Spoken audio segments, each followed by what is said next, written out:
ইমামুল আম্বিয়া হচ্ছেন আমার নবী। আমরাও ইমাম, আমরাও ইক্তেদাইতু বিহাযাল ইমাম। আমরা ইক্তেদা করি কার পিছনে? ইমামের পিছনে। সুবহানাল্লাহ।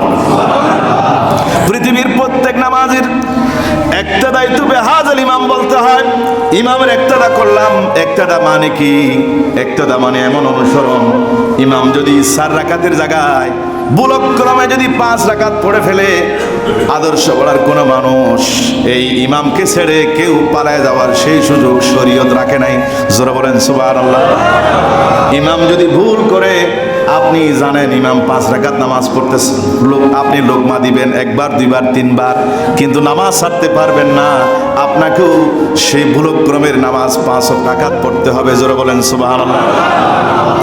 ইমাম যদি সিজদা গিয়ে 100 বার সুবহান রাব্বিয়াল আলা পড়েন, 10 মিনিট 15 মিনিট সিজদা থেকে মাথা তুলছে না, পৃথিবীর কোনো মানুষ ডান্ডা দিয়ে ঠান্ডা করতে পারবে না যে আপনি এতক্ষণ কেন সিজদায় ছিলেন, তোমাকে চাকরিচ্যুত করা হবে, এমন কথা বলার শক্তি পৃথিবীর কারো নাই।